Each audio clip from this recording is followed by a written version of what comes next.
It is the combination of two words, management and accounting. Management का मतलब क्या होता है?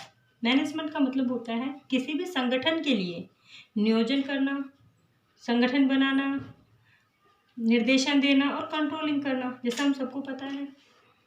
दूसरा जो अपना वर्ड है वो है अकाउंटिंग। अकाउंटिंग का मतलब क्या होता है? जैसे हम फाइनेंशियल अकाउंट और कॉस्ट अकाउंट में करते हैं, हम डाटा कलेक्ट करते हैं, उनको एनालाइज करते हैं, profit and loss find out करते हैं।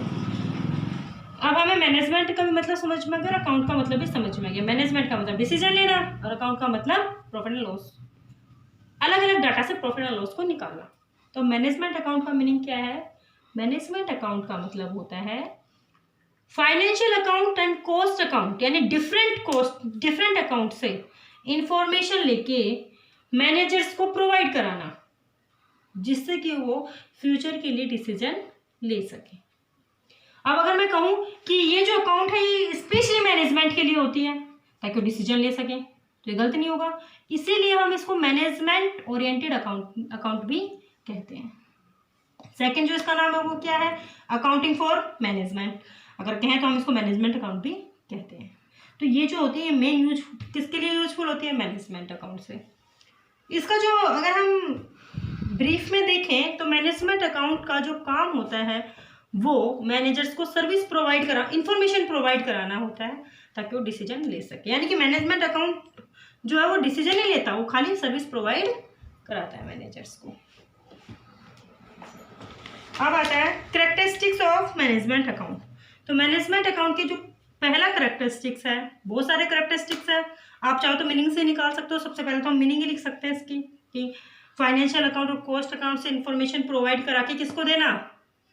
मैनेजमेंट को देना। अगर हम सेकंड देखें मीनिंग के उसी पे, तो क्योंकि इस अकाउंट की सहायता से हम क्या लेते हैं? डिसीजंस लेते हैं फ्यूचर के लिए, तो हम इसको क्या कह सकते हैं? फ्यूचर ओरिएंटेड भी होता है। अगला अगर हम इसका देखो, दो करेक्टरिस्टिक्स हो चुके हैं, मीनिंग एंड फ्यूचर ओरिएंटेड। तीसरा जो अगर हम करेक्टरिस्टिक्स देखें तो it is both as a science and an art, कि ये साइंस और कला दोनों। अब आपको पूछोगे साइंस कैसे है मैडम और कला कैसे है? तो साइंस कैसे है, इसके अंदर जब हम फाइनेंशियल अकाउंट और कॉस्ट अकाउंट डिफरेंट अकाउंट से जब हम कोई डाटा लेते हैं तो हम उनको एनालाइज करते हैं। तो एनालाइज करने के लिए आप टेक्निक्स को यूज़ करते हो। जब हम एनालाइज करने के लिए विभिन्न टेक्निक्स का यूज़ करते हैं तो जिसमें भी टूल्स टेक्निक्स का यूज होता है वो क्या होता है? साइंस। तो हम कह सकते हैं ये साइंस है।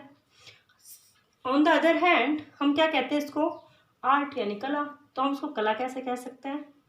क्योंकि इसमें जो मैनेजमेंट होता है, मैनेजमेंट अकाउंट में हम यूजफुल इंफॉर्मेशन को सेलेक्ट करते हैं। तो हमें पहले ये पता होना चाहिए भाई यूजफुल कौन सी और अनयूजफुल कौन सी है। तो इन दोनों को अलग अलग करना क्या होता है? एक आर्ट होता है।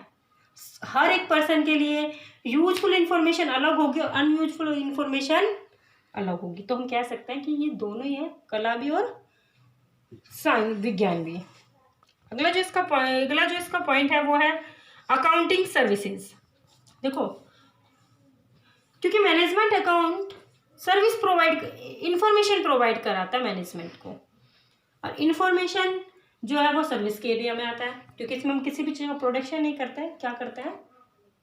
इंफॉर्मेशन प्रोवाइड कराते हैं। तो हम क्या कह सकते हैं कि ये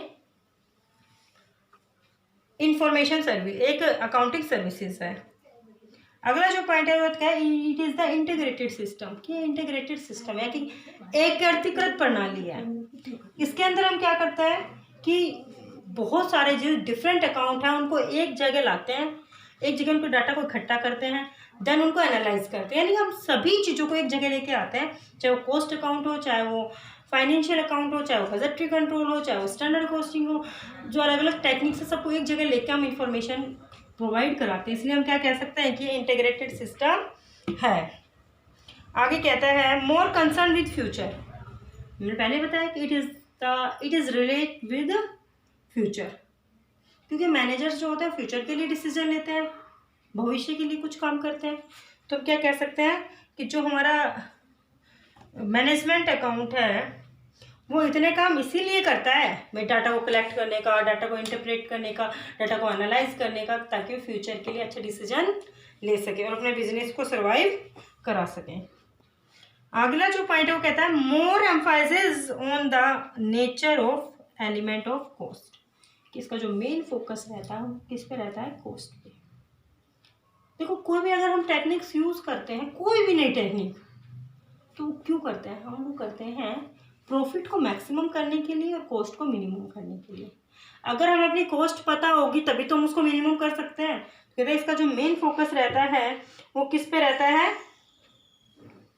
कॉस्ट पे रहता है। इसीलिए हम कॉस्ट को fix cost, variable cost, semi variable cost में डिवाइड करते हैं ताकि हम उन पे इजीली कंट्रोल कर सकें।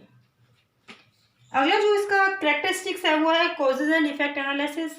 कहता है मैनेजमेंट अकाउंट के अंदर हम जो हमारा कारण और प्रभाव उसके बीच में भी एक संबंध स्थापित करते हैं। देखो हमें फाइनेंशियल अकाउंट ले लो या कॉस्ट अकाउंट ले लो, उससे हमें खाली प्रॉफिट और लॉस का पता लगता है, लेकिन हमें ये नहीं पता लगता कि प्रॉफिट हुआ है तो क्यों हुआ है, अगर लॉस हुआ है तो क्यों हुआ है। तो हमें ये जानने के लिए कि प्रॉफिट हुआ है तो क्यों हुआ है, यानी कि क्या कारण है, what is the reason behind profit and loss. अगर हमें ये जानना है तो हमें उनको एनालाइज करना पड़ेगा, और एनालाइज करने का काम कौन करता है, मैनेजमेंट अकाउंट। तो हम ये कह सकते हैं कि मैनेजमेंट अकाउंट कारण और प्रभाव के बीच में संबंध को स्थापित करता है।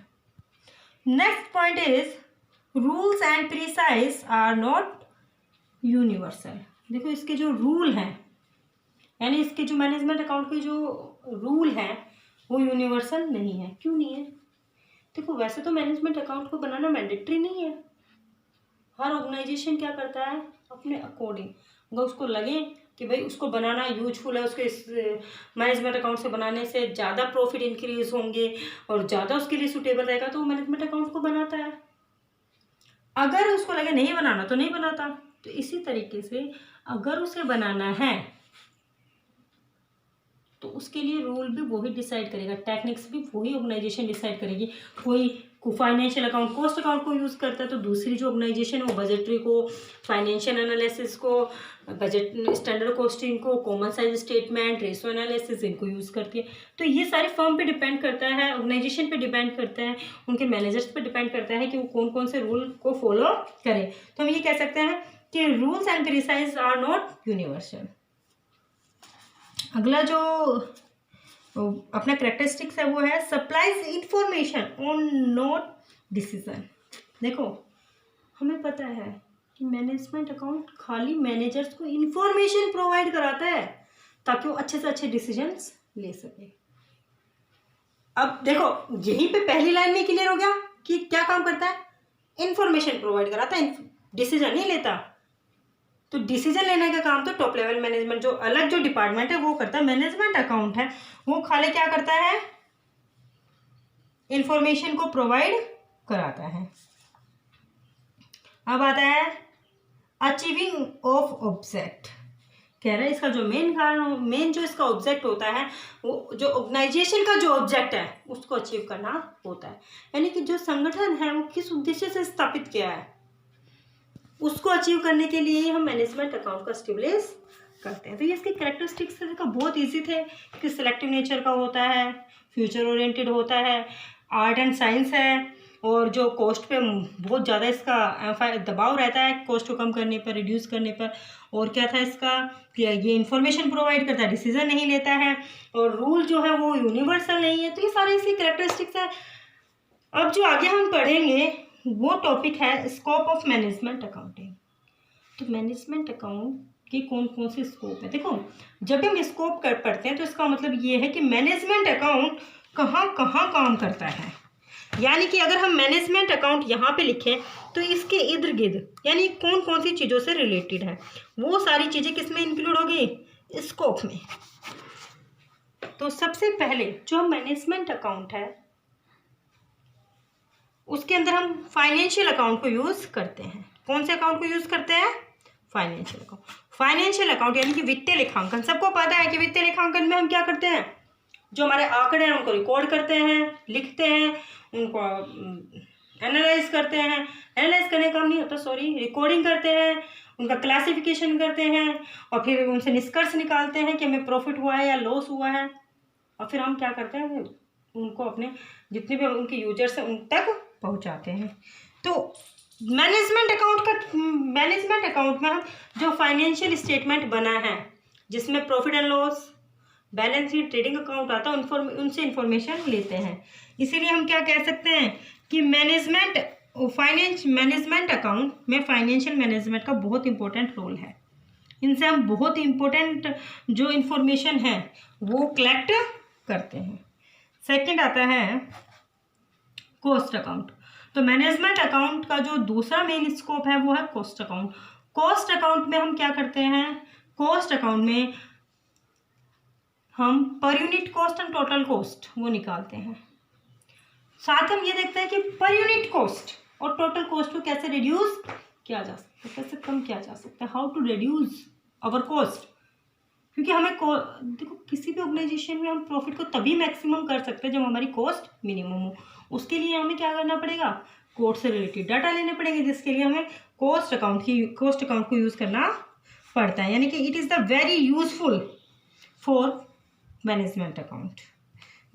तीसरा जो पॉइंट है वो है फाइनेंशियल मैनेजमेंट। देखो वित्तीय प्रबंध, फाइनेंशियल मैनेजमेंट में हम क्या करते हैं, फाइनेंशियल मैनेजमेंट में हम फाइनेंस से रिलेटेड डिसीजन लेते हैं। जैसे हमें फंड कहाँ से इकट्ठा करना है, इक्विटी से इकट्ठा करना है, डेब्ट से इकट्ठा करना है, लॉन्ग टर्म लोन्स लेने हैं, ये सारे जो हम डिसीजन है वो फाइनेंशियल मैनेजमेंट में लेते हैं। साथ ही साथ हमने फंड इकट्ठा कर लिया, वो क्या करोगे, इन्वेस्टमेंट। तो हम ये भी डिसीजन लेते हैं कि हम कौन से जो अल्टरनेट है, कौन सा अल्टरनेटिव प्रोडक्ट में, कौन सा अल्टरनेटिव मशीन में, यानी कहाँ पे उसको क्या करना है, इन्वेस्टमेंट करना है। इसके लिए हमें बहुत सारी जो अल्टरनेटिव्स होते हैं उनको एनालाइज करना पड़ता है, और एनालाइज करने का मैनेजमेंट अकाउंट में होता है। इसलिए हम कह सकते हैं कि फाइनेंशियल अकाउंट में बहुत इंपॉर्टेंट रोल प्ले करता है मैनेजमेंट अकाउंट में। अगला जो पॉइंट है वो है बजटिंग एंड फोरकास्टिंग। बजटिंग क्या करते हैं हम, बजटिंग के अंतर्गत बजट का जो मतलब होता है वही क्या होता है, फ्यूचर के लिए न्यूमेरिकल डाटा फोरकास्ट करना, यानी कि फ्यूचर के लिए ये बताना कि भाई कितना खर्च हो सकता है, उसे हम क्या कहते हैं, बजट। और बजट में बजट बनाने के बाद हम उसको एक्चुअल जो हमारे डाटा आए हैं उनसे कंपेयर करते हैं, डेविएशंस निकालते हैं, और उसके बाद देखते हैं कि हमें जो हमने बजट बनाया था वो कहाँ तक हम उस बजट के ऑब्जेक्ट को अचीव कर पाए हैं। तो जो हमारा बजटिंग है, बजटिंग के थ्रू भी हम फोरकास्टिंग करते हैं, यानी it is also a important tool for management account. अगला जो इसका वो है स्कोप है वो है इन्वेंट्री मैनेजमेंट। देखो या इन्वेंट्री कंट्रोल, हमें पता है इन्वेंट्री का मतलब क्या होता है, स्टॉक। हमें पता है कि एक ऑर्गेनाइजेशन का बहुत सारी जो कॉस्ट लगे होते हैं वो मटेरियल पे लगी होती है, यानी कि material is the important part of A production. अगर हम बहुत ज़्यादा इन्वेंट्री में इन्वेस्टमेंट करते हैं तो इसका मतलब क्या है कि अपनी जो पूंजी है वो फंसी हुई है, उसको हम दूसरी जगह नहीं लगा सकते, जिससे हमारा प्रॉफिट कम होता है, इनकम कम होती है। और जो दूसरा है वो क्या है कि अगर हमारा जो इन्वेंट्री का जो लेवल है वो कम है, हमारी इन्वेंट्री सपोज करो बहुत कम है या ख़त्म हो जाती है, तो शट डाउन पॉइंट भी आ सकता है। तो हमें दोनों ही चीज़ों के बीच में एक सफिशिएंट रिलेशन बनाना पड़ता है कि ना तो हमारा जो स्टॉक है वो हद से ज़्यादा रहे और ना ही बहुत कम रहे। तो हमारा जो इन्वेस्टमेंट है उसके मिनिमम लेवल हमेशा बिजनेस में रहना चाहिए। मिनिमम लेवल के लिए भी हमें बहुत सारे टेक्निक्स को यूज़ करना पड़ता है, जिससे जो हमारे मैनेजमेंट अकाउंट के अंदर यूज़ होती है। अगर रिपोर्टिंग टू द मैनेजमेंट, अगला जो इसका स्कोप है वो है मैनेजमेंट को रिपोर्ट करना। देखो मैनेजमेंट को रिपोर्ट करना ठीक है, अगर हम इतने सारे डाटा को ले रहे हैं, एनालाइज कर रहे हैं, इंटरप्रेट कर रहे हैं और हम मैनेजमेंट को इन्फॉर्मेशन नहीं दे रहे हैं तो ये अनयूजफुल है, उसका कोई यूज़ ही नहीं है। तो हमें क्या करना पड़ेगा कि जितने भी हमने एनालाइज किए हैं, जितने भी हमने डाटा लिए हैं, उनको इजी लैंग्वेज में लिख के क्या करना, उनको easy language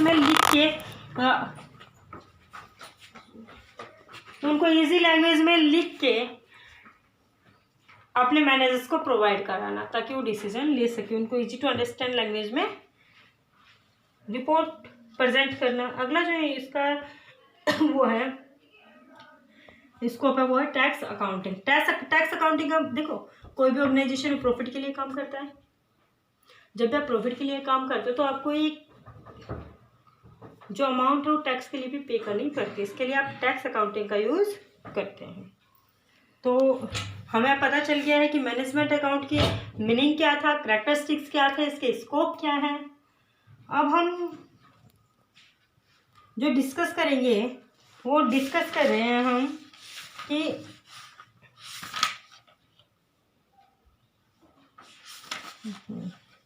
tool and techniques of management account, कि मैनेजमेंट अकाउंट के लिए हम कौन कौन सी टेक्निक्स का यूज़ करते हैं।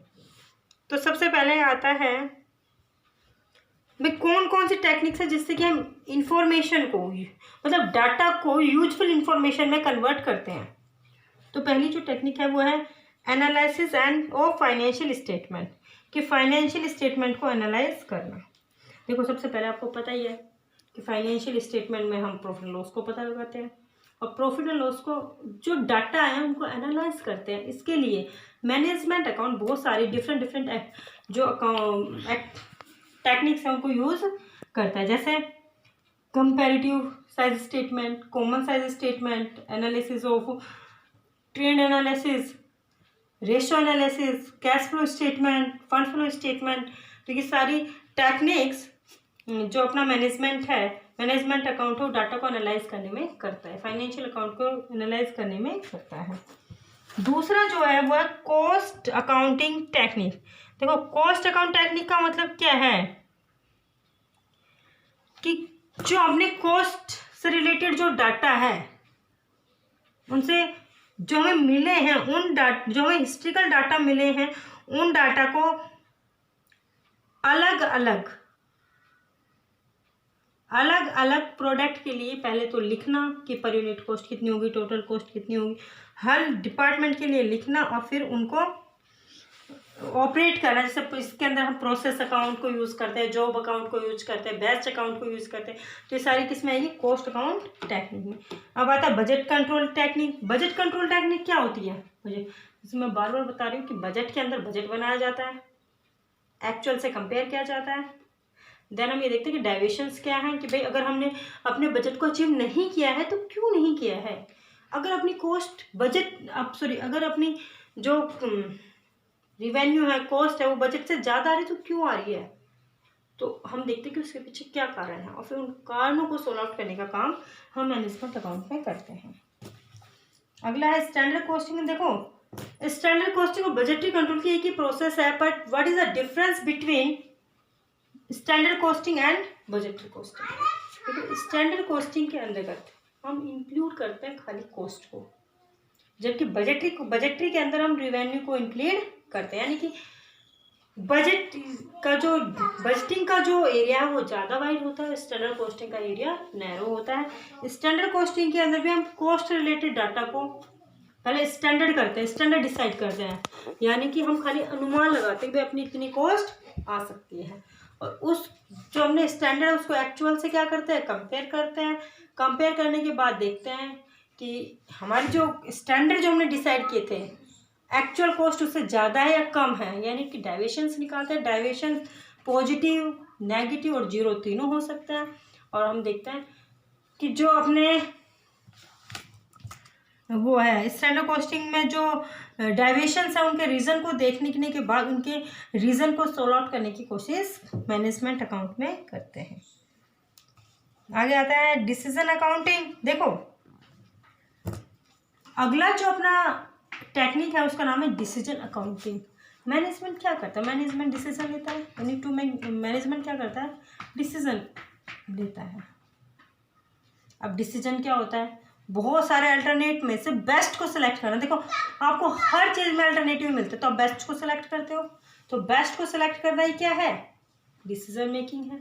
तो डिसीजन मेकिंग के लिए हमें बहुत सारे, जैसे मान लो किसी प्रोडक्ट का प्रोडक्शन करना है तो मेरे पास बहुत ज़्यादा अल्टरनेट है, तो हमें उनको कंपेयर करना पड़ेगा कि कौन सा ज़्यादा प्रॉफिट देता है, कौन सा ज़्यादा यूजफुल है। उसको देखने के बाद ही हम डिसीजन लेंगे। तो जो हमारे बहुत सारे अल्टरनेटिव्स हैं उनको हम कंपेयर करते हैं। कंपेयर करने का काम कौन करता है? Management account. तो मैनेजमेंट अकाउंट डिसीजन अकाउंटिंग का काम भी करता है। अब आता है रिवैल्यूएशन अकाउंट। देखो रिवैल्यूएशन का मतलब क्या होता है? रिवैल्यूएशन का मतलब होता है कि जो अपने फिक्स जो एसेट्स है, जो स्थायी जो संपत्ति है, उनको करंट प्राइस पे दिखाना, ताकि अगर हम जो अपनी एसेट्स हैं उनको चेंज करना चाहें यानी रिप्लेस करना चाहें तो हम उसको रिप्लेस कर सके। उसके लिए फंड को एक फंड बना सके जिससे कि हम उसको जो अपनी स्थायी संपत्ति है उसको बदल सकें। तो इसीलिए हम इसको क्या कहते हैं? रिप्लेसमेंट अकाउंटिंग भी कहते हैं। तो जो अपना रिवैल्यूएशन अकाउंटिंग है वो क्या करता है? रिवैल्यूएशन अकाउंटिंग एक ये बताता है हमें कि हमें कितना फंड मेंटेन करना है, इसीलिए हम इसको, और इसमें जब हम सारी चीज़ें करते हैं तो किसके थ्रू करते हैं? मैनेजमेंट अकाउंट के थ्रू करते हैं। अब आता है फाइनेंशियल प्लानिंग। देखो इसकी जो टूल है वो क्या है? फाइनेंशियल प्लानिंग में। फाइनेंशियल प्लानिंग के अंदर आपको पता ही है it is the relation between the equity and debt. तो इसमें हम ये बताते हैं कि हमें कहाँ से डाटा ले, फंड लेने और कहाँ पे इन्वेस्टमेंट करने हैं। तो ये सारे क्या था? Management account. देखो अब मैं बार बार बता रही हूँ कि मैनेजमेंट अकाउंट ये होता है, फाइनेंशियल अकाउंट ये होता है। तो अपना जो नेक्स्ट टॉपिक है वो है what is the difference between the management account and cost management account and financial account. तो सबसे पहला जो बात है वो है ऑब्जेक्ट। देखो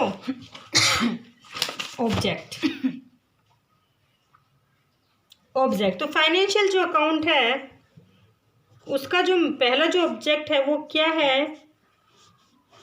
find out the profit and loss, यानी कि प्रॉफिट एंड लॉस को निकालना है इसका मेन ऑब्जेक्ट। जबकि जो अपना मैनेजमेंट अकाउंट है उसका जो मेन ऑब्जेक्ट है वो क्या है? Manage the information for management. यानी कि जो अपना देखो सब अब हमें पता लग गया कि ऑब्जेक्ट इसका क्या? खाली फाइंड आउट करना है प्रॉफिट एंड लॉस अकाउंट को। और जबकि मैनेजमेंट अकाउंट का जो ऑब्जेक्ट है वो क्या है? मैनेजमेंट अकाउंट का जो ऑब्जेक्ट है वो इंफॉर्मेशन को मैनेज करना है विद द हेल्प ऑफ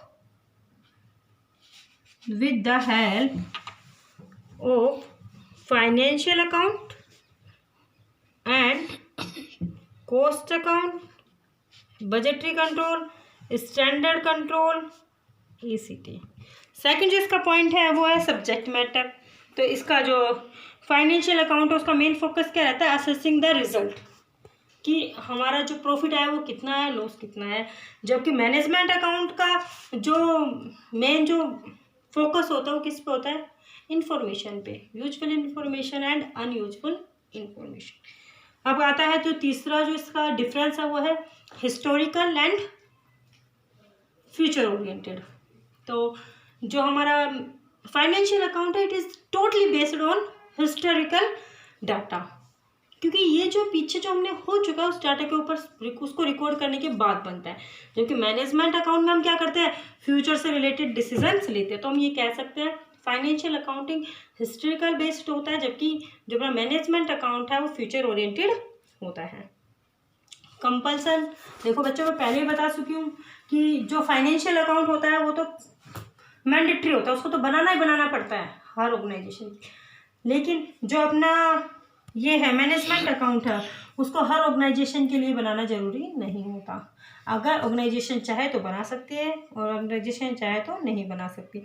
यानी कि फाइनेंशियल अकाउंट कंपलसरी है ऑर्गेनाइजेशन के लिए बनाना, लेकिन जो अपना मैनेजमेंट अकाउंट है वो हर ऑर्गेनाइजेशन के लिए बनाना अनिवार्य नहीं है। अब कहता है प्रेसिजन यानी शुद्धता। देखो जो अपना फाइनेंशियल अकाउंट है वो तो फैक्ट डाटा पे बेस्ड है, हिस्ट्रिकल डाटा पे बेस्ड है, तो वो तो क्या बनेगा? वो तो शुद्ध ही बनेगा, एक्यूरेट ही बनेगा। जबकि जो अपना मैनेजमेंट अकाउंट है वो जो है वो किस पे बेस्ड है? वो तो फ्यूचर के लिए यानी एस्टिमेट बेस्ड है। तो अगर आप किसी चीज़ का एस्टिमेट लगा दे तो एक्यूरेट नहीं होता। तो हम कह सकते हैं कि financial accounting is more precision than management account. अगला जो इसका पॉइंट है वो है रिपोर्टिंग है। जो फाइनेंशियल अकाउंट है वो किसको रिपोर्ट करता है? फाइनेंशियल अकाउंट में हम उनके यूजर्स को, जो उनके यूजर्स हैं जैसे क्रेडिटर्स हैं, जो अपने इन्वेस्टर्स हैं, जो कंपनी के एम्प्लॉय मैनेजर्स हैं, इन सारे को सबको हम ये डाटा प्रोवाइड कराते हैं। इन सबको रिपोर्ट करना पड़ता है। मैनेजमेंट अकाउंट में हम किसको रिपोर्ट करते हैं? मैनेजमेंट में तो खाली मैनेजर्स को रिपोर्ट करते हैं। अब आता है डिस्क्रिप्शन। देखो डिस्क्रिप्शन में हम जो हमारे फाइनेंशियल अकाउंट है उसके अंदर हम खाली मॉनेटरी डाटा को एक्सप्लेन करते हैं, डिस्क्राइब करते हैं, जबकि जो मैनेजमेंट अकाउंट है उसमें हम फाइनेंशियल डाटा और नॉन फाइनेंशियल, मॉनेटरी और नॉन मॉनेटरी दोनों ही इंफॉर्मेशन को इंक्लूड करते हैं। तो आज हमने क्या देखा? आज हमने मैनेजमेंट की मीनिंग, मैनेजमेंट के scope, functions, tool and techniques और what difference between financial account and management account. Thank you.